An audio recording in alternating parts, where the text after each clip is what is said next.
Please subscribe and don't forget to press the bell icon to get notified whenever we upload a new video. Delhi के झरोड़ा कला गांव इलाके में कल रात बदमाशों ने एक लड़के को गोली मार दी। घायल लड़के को इलाज के लिए अस्पताल ले जाया गया, लेकिन रास्ते में ही उसकी मौत हो गई। पुलिस इस घटना के पीछे गैंगवार मानकर तलाश शुरू कर दी। दीपक बिष्ट हमारे सहयोगी फोन लाइन पर मौजूद हैं। दीपक, क्या जानकारी मिल पाई है? देखिए, अभी तक पुलिस जो है आरोपियों तक नहीं पहुंच पाई है। जो इलाका है वहां पर जो लोग चश्मदीद थे उनसे पूछताछ कर रही है। वहीं जो इलाके में सीसीटीवी फुटेज है उनको खंगाल रही है, क्योंकि चीज यही है कि रणवीर नाम को गोली मारी गई है, काफी गोलियां मारी गई हैं। उसके बाद हमलावर हथियार लहराते हुए फरार हुए हैं। तो पुलिस को ये शक है कि क्योंकि उस इलाके में कई बार इस तरह की वारदातें हुई हैं, तो गैंगवॉर को लेकर यहाँ पर पुलिस अहम मानकर चली कि हो सकता है कि ये गैंगवॉर को लेकर अंजाम दिया गया हो। लेकिन अभी तक हालांकि हमलावर कोई भी सामने नहीं आ पाया पुलिस के, और कोई भी पकड़ में कोई नहीं आ पाया। तो पुलिस की कई टीमें इस वक्त दबिश दे रही है, लेकिन अभी पुलिस का कहना है कि मामले की जांच की जा रही है। क्योंकि बीती रात को जब गोली मारी गई थी रणवीर को, तो उसे अस्पताल ले जाया गया था, लेकिन तब तक उसकी मौत हो गई थी। लेकिन उससे पहले क्या उसने किसी को कुछ बताया, ये भी अभी तक कुछ साफ नहीं हो पाया है। फिलहाल पुलिस मामले की जाँच कर रही है। दीपक, आपका इस तमाम जानकारी के लिए शुक्रिया। मध्य प्रदेश के धार में पुलिस भर्ती के समय मेडिकल टेस्ट में परीक्षार्थियों के सीने पर उनकी जाति लिखी नजर आई। बताया जा रहा है कि उम्मीदवारों की जाति की पहचान के लिए ऐसा किया गया, जिसके बाद प्रशासनिक महकमे में हड़कंप मच गया। धार के एक जिला अस्पताल में हुए इस मेडिकल टेस्ट में परीक्षार्थियों के सीने पर SC, ST, OBC और जनरल लिखकर उनकी जातियों की पहचान की गई। इस मेडिकल टेस्ट के दौरान अस्पताल बोर्ड और पुलिस विभाग के कर्मचारी वहां मौजूद थे। हालांकि इस मामले के सामने आने पर पुलिस महकमे के आला अधिकारी सफाई देने लगे। ऐसा होना नहीं चाहिए था। मैंने इसमें एक जांच दल बनाया है। वहीं अस्पताल के आला अधिकारी भी इस मामले के सामने आने के बाद गंभीर नजर आए। मामला तो ठीक नहीं है, ये लिखना नहीं चाहिए, गंभीर मामला। हालांकि इस मामले पर कार्रवाई का भरोसा दिया गया, लेकिन फिर भी पूरा प्रशासनिक अमला सवालों के घेरे में है। धार में भर्ती के समय SC, ST लिखने के मामले में प्रदेश के गृह मंत्री भूपेंद्र सिंह ने जांच के आदेश दिए। धार में आरक्षकों की भर्ती में उत्पन्न हुई विवादास्पद स्थिति की जानकारी मिली है। इस मामले की वस्तुस्थिति जानने के लिए जांच के आदेश दे दिए गए हैं, ये लिखा गया है गृह मंत्री भूपेंद्र सिंह की तरफ से। धार में जिस तरीके से आरक्षक की भर्ती हो रही थी और उस समय SC, ST के सीने के ऊपर लिखवा दिया SC और ST, मैं समझता हूँ बहुत ही गंभीर मामला है। मध्य प्रदेश में ऐसा लगता है कि ये सरकार SC, ST की विरोधी है और ये दलितों को, आदिवासियों को बिल्कुल पसंद नहीं करती है, इसलिए इस तरीके की कैद कर रही है। इस मामले में मुख्यमंत्री को स्वयं माफ़ी मांगना चाहिए प्रदेश की जनता से, SC और ST से, वरना इस प्रदेश का SC, ST भविष्य में इनको वैसे ही नाराज है, भविष्य में इनको वोट नहीं देगा। जिस तरीके से SC, ST वर्ग के जो छात्र होते हैं, जो अभ्यर्थी होते हैं, वो उनको कहीं ना कहीं जो 3 सेंटीमीटर का हाइट के मामले में और कुछ हद तक उनको सीने में रिलैक्सेशन होता है, तो इसके मार्फत छात्रों की अनुमति से ही, उनकी सहमति से ही उनकी छाती पे इस तरह का लिखा जाता है, ताकि वो, क्योंकि बहुत सारे लोग एक साथ होते हैं तो उसमें मिक्सअप ना हो जाए, उनको ऐसा ना हो कि इस पूरी बात का लाभ ना मिले।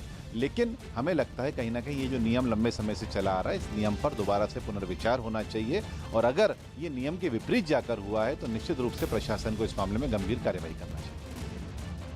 उत्तर प्रदेश के सोनभद्र में कुछ पुलिस वाले कुछ लोगों का शव एक ट्रक से उतारते दिखे। ये शव उन लोगों के बताए जा रहे हैं जिनकी एक सड़क हादसे में मौत हो गई, जिसके बाद पुलिस ने मौके पर पहुंचकर इन शवों को मोर्चरी भिजवाया। जानकारी के मुताबिक इन लोगों की कार हाईवे पर खड़े एक ट्रक से टकरा गई, जिसकी वजह से 4 लोगों की मौत हो गई, जबकि इस हादसे में एक आदमी घायल बताया जा रहा है, जिसे अस्पताल में भर्ती करवाया गया। ये सभी लोग एक शादी समारोह से लौट रहे थे।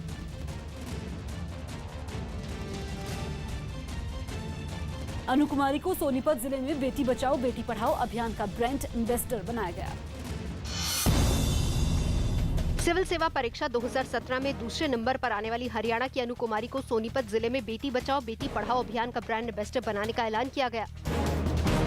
दक्षिणी दिल्ली के फतेहपुर बेरी के एक फार्म हाउस में हुई फायरिंग में फार्म हाउस का मालिक घायल हो गया।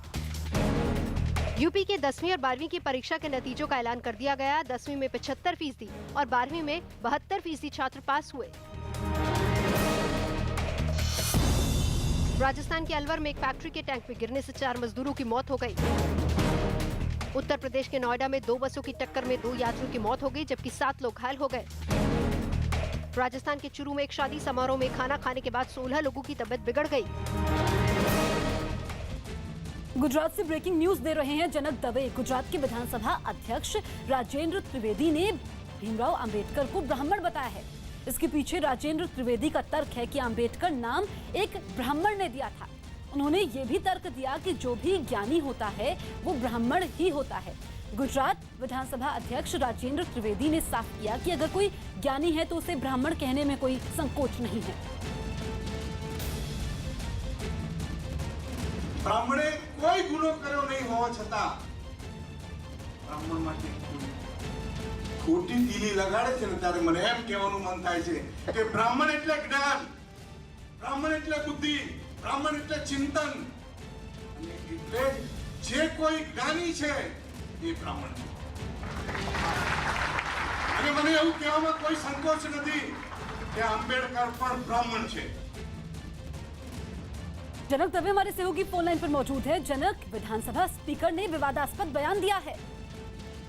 बिल्कुल, देखिए राजेंद्र त्रिवेदी अपने बयानों के लिए हर बार सुर्खियों में रहते हैं और ये ब्राह्मण समिट जो गांधीनगर में था उसमें उस दिन ब्राह्मणों की बात करते राजेंद्र त्रिवेदी खुद ब्राह्मण हैं और उन्होंने इस बात को कहा कि अंबेडकर जो नाम दिया गया था मैं उनको ब्राह्मण कहूँगा क्योंकि नाम दिया गया था वो भी किसी ब्राह्मण ने दिया था। उनका तर्क ये था कि जो भी ज्ञानी होता है वो ब्राह्मण ही होता है। तो ब्राह्मण का वो सर्वपालिक एक शब्द तर्क के तौर पर इस्तेमाल कर रहे थे। ये चिंतन करने वाला होता है, कोई ज्ञानी होता है वही ब्राह्मण होता है। तो कुल मिलाकर आज उनका जो बयान है वो निश्चित तौर पर कास्ट पॉलिटिक्स को लेकर एक बड़ा मुद्दा बन रहा है और जो उन्होंने तर्क अपने रखे थे वो बाकी लोग इस पर निश्चित तौर पर राजनीतिक पार्टियां भी इसको तूल देने में लगी हुई है और ये एक बड़ा विवाद का मुद्दा बन सकता है। जनक, आपका इस तमाम जानकारी के लिए शुक्रिया। बीजेपी सांसद उदित राज ने गुजरात के स्पीकर के बयान पर ऐतराज जताया है। उन्होंने गुजरात के स्पीकर के बयान को भड़काऊ बताया है। जातिवाद गुजरात में भी बहुत है। वहाँ पर दलित अगर घोड़ा रखता है तो मार दिया जाता है, मूछ रखने पर पीटा जाता है, मारा जाता है। और अहमदाबाद जैसे शहर में भी अगर सोसाइटी में कोई दलित होता है तो उसे मजबूर करते हैं छोड़ने का कि बेच करके चला जाए। अगर मान लीजिए वो नहीं बेच पाता या दलित ज़्यादा हैं अपार्टमेंट में तो खुद ही जो तथाकथित दबंग जाति हैं वो छोड़ देते हैं। तो भयंकर स्थिति है, विभत्स स्थिति है। बिहार के जहानाबाद में एक सुनसान रास्ते पर कुछ लड़के एक नाबालिग लड़की के साथ छेड़खानी करते दिखे। आरोप है कि इस इलाके के कुछ मंचलों ने इस लड़की के रेप की कोशिश की। इतना ही नहीं, लड़की के साथ छेड़छाड़ कर रहे लड़कों ने उसके कपड़े तक फाड़ दिए। इस दौरान कुछ लड़के इस घटना का वीडियो बनाते रहे। इस वीडियो में साफ दिखा कि मंचले पीड़ित को जानवरों की तरह नोच रहे थे। इतना ही नहीं, वो उसे सड़क पर ही घसीटने की कोशिश कर रहे थे और इस बीच पीड़ित लगातार उनसे छोड़ देने की गुहार लगा रही थी। नाबालिग के साथ जबरदस्ती कर रहे लड़कों ने उसे कई बार सड़क पर गिराया और उनमें कुछ लड़कों ने लड़की को पीटने की भी कोशिश की। आरोप है कि इन लड़कों ने इस घटना का वीडियो सोशल मीडिया पर भी डाला, जिसके बाद ये मामला पुलिस तक जा पहुंचा। पीड़ित के साथ छेड़छाड़ की घटना पर संज्ञान लेते हुए पुलिस ने मामला दर्ज करते हुए इस घटना की तफ्तीश शुरू कर दी, जिसके लिए पुलिस ने छेड़छाड़ के वीडियो में दिखाई दे रही मोटरसाइकिल को अपनी जांच का आधार बनाया। इस मोटरसाइकिल के नंबर से पुलिस जहानाबाद के सीईटी गांव पहुंच गई। इस संदर्भ में संज्ञान लेते हुए पुलिस ने इस जो वायरल वीडियो हो रहा है इसके बेस पर थाना में प्राथमिकी दर्ज की गई है और अनुसंधान प्रारंभ किया जा चुका है। इस गांव में मोटरसाइकिल के मालिक बताए जा रहे रवि रंजन के घर पर ताला लगा मिला। इस मामले में पुलिस ने रवि के चाचा से पूछताछ की। हमसे रवि रंजन का लिंक पूछते रहे तो 3 साल से तो हमसे ट्रेसलेस है तो उसके संबंध में उनको जानकारी देने से असमर्थ। हालांकि ये साफ नहीं है कि रवि रंजन की मोटरसाइकिल छेड़खानी की घटना के समय वहां कैसे पहुंची। इस बीच पुलिस ने इस मामले में 2 लोगों को हिरासत में लेने का दावा किया। नाबालिग से छेड़छाड़ की जांच के लिए 2 SIT बनाने की भी जानकारी दी गई। दिल्ली पुलिस ने जिन 2 कश्मीरी हैकर्स को गिरफ्तार किया है उनको 8 दिन की पुलिस रिमांड में भेजा गया है। दोनों से कई अहम जानकारियां मिली है। जम्मू कश्मीर का ही रहने वाला दासिन डेल्फा देशावर पकड़े गए शाहिद मल्ला के साथ जुड़ा हुआ था। दासिन भी एक बड़ा हैकर है जो श्रीनगर का रहने वाला है और फिलहाल पाकिस्तान लाहौर में रह रहा है। दासिन की फेसबुक पोस्ट से पता चला कि वो पाकिस्तान का न केवल कट्टर समर्थक है बल्कि पाकिस्तान सेना और जम्मू कश्मीर में आतंकवाद का भी कट्टर समर्थक है। दासिन पाकिस्तान के चल रहे anti India hacking groups black list में भी जुड़ा हुआ है। इन लोगों ने ज्यादातर वो भारतीय वेबसाइट हैक की है जिनके आखिर में gov.in लिखा होता था। दिल्ली पुलिस की स्पेशल सेल अब इसी दासन की तलाश में जम्मू कश्मीर जा रही है। वहीं करीब दर्जन भर और युवा भी स्पेशल सेल के रडार पर हैं, जो देश विरोधी अभियान से जुड़े हैं। आनंद तिवारी हमारे सहयोगी फोन लाइन पर मौजूद है। आनंद, क्या जानकारी मिल पाई है दासन के बारे में? इसकी क्या भूमिका अब तक रही है? जी देखिए, जो मिलिट्री इंटेलिजेंस यूनिट है उसके भी रडार पे दाशिन आ चुका है और जो दिल्ली पुलिस की स्पेशल सेल है वो इसी की तलाश में एक टीम लेके जम्मू कश्मीर के लिए रवाना होगी। जो शाहिद मुल्ला और जो आदिल, 2 लोग पकड़े गए थे कश्मीरी, जो बड़े हैकर थे और सीधे तौर पर ISI के जो हैकर थे उनके साथ संपर्क में थे, उन्होंने इस नाम का खुलासा किया दाशिन के। दाशिन पाकिस्तानी फॉलोअर से न केवल टेररिज्म को फॉलो करता है, इसके अलावा जितनी भी जम्मू कश्मीर में हाल में घटना हुई है उस सबको उसने ट्रेंड किया है सोशल साइट पे और उसको बढ़ावा देने की कोशिश की है। पाकिस्तान में खुद को बताता है फेसबुक पे, लेकिन जो एजेंसी है उनको ये जानकारी मिली है कि जम्मू कश्मीर में इसने अपना बेस बना रखा है और ये कई जो युवा हैं उनको उनका ब्रेन वॉश कर रहा है सोशल साइट के जरिए, फेसबुक के जरिए। तो इसकी गिरफ्तारी काफ़ी अहम मानी जाएगी आने वाले वक्त में अगर इसको पुलिस गिरफ्तार करती है तो। उसी के लिए स्पेशल सेल की जो साइबर टीम की यूनिट है उसके करीबन 4 अधिकारी बुधवार को जम्मू कश्मीर के लिए रवाना होंगे। 8 दिन की रिमांड जो दोनों हैकर थे उनकी दिल्ली पुलिस की स्पेशल को मिल चुकी है और अब जो लैपटॉप और जो डिवाइस है 16 डिवाइस, उससे कई अहम जानकारियां निकल के सामने आएंगी। ये जो खुलासा हुआ ये भी जो शाहिद का जो लैपटॉप था उससे ये दाशिन के नाम का खुलासा हुआ और उसके फेसबुक के तमाम जो अकाउंट्स और जो फेसबुक के डिटेल थे वो बिल्कुल कई अहम जानकारियां पुलिस को मिली है। आनंद, आप नजर बनाए रखिए, आपसे अपडेट लेंगे। फिलहाल शुक्रिया। चारधाम यात्रा के लिए आज बद्रीनाथ धाम के भी कपाट खुल गए हैं। सुबह 4:30 बजे आम श्रद्धालुओं के लिए कपाट खोले गए। 6 महीने के लिए शीतकालीन कपाट बंद होने के बाद फिर एक बार भगवान बद्रीनाथ के दर्शन शुरू हो गए। अब अगले 6 महीने तक दर्शन का सिलसिला जारी रहेगा। कल ही केदारनाथ के भी कपाट खोले गए थे। अगले 6 महीने तक रावल यहाँ पर पूरा करेंगे। भगवान बद्री विशाल की महिमा को लेकर बताइए दर्शकों को।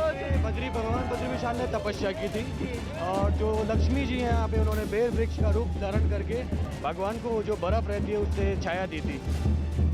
जी बिल्कुल, जीनत यहाँ पर कपाट खुल गए हैं और वो हमारे दर्शक देख पा रहे होंगे।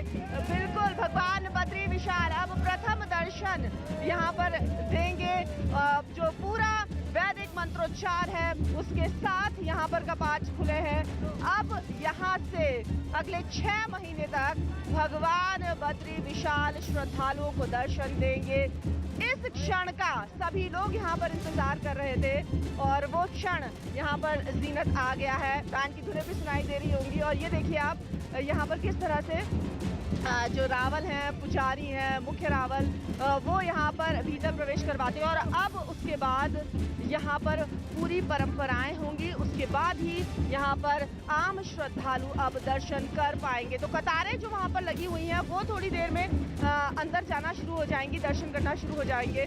सजावट भी आप देख पा रहे होंगे जीनत, किस तरह से भव्य सजावट यहाँ पर की गई। पिछले 2-3 दिन से लगातार इस पर काम यहाँ पर किया जा रहा था और बहुत ही दिव्य नज़ारा, बहुत ही अद्भुत नज़ारा। भगवान बद्री विशाल के यहाँ पर जयकारे लग रहे हैं। सबसे पहला धाम है बद्री का आश्रम, भगवान विष्णु का धाम है। दूसरा यहाँ पर जब सुबह 4:30 बजे कपाट खोले गए भगवान के बद्री विशाल जी के यहाँ पर, तो सारे लोगों जो दर्शनार्थ लोग थे तो जो दर्शन के लिए यहाँ पे सबसे ज़्यादा भीड़ होती है। सबसे पहला सभी लोगों को ये रहता है कि जो दर्शन जो 6 महीने बाद कपाट खोलते हैं तो ज्योत कैसे जलती रहती है, सबसे बड़ी बात ये है। तो यहाँ पे बताया जाता है कि नारद जी 6 महीने यहाँ पे पूजा करते हैं। जो हम नर लोग हैं हम 6 महीने पूजा करते हैं, 6 महीने देवतागण पूजा करते हैं। तो नारद जी का यहाँ पर क्या है कि नारद जी को ब्रह्म श्राप है कि 2.5 घड़ी से ज़्यादा नारद जी कहीं रुक नहीं सकते एक जगह पे। लेकिन यही अष्टम भू वैकुंठ शुद्धो बद्री का आश्रम, 8 भू वैकुंठ संसार में पहला वैकुंठ धाम बद्री का आश्रम। तो यही भूमि एक ऐसी है जहाँ नारद जी 6 महीने भगवान नारायण की सेवा करते हैं। भगवान नारायण की पूजा अर्चना 6 महीने बाद वही करते रहते हैं लगातार। तो बद्रीनाथ धाम के कपाट खुल गए हैं और 4:30 बजे ये कपाट खुले। 6 महीने के विश्राम के बाद फिर से कपाट खोले गए हैं और श्रद्धालुओं में खासा उत्साह दिखाई दिया।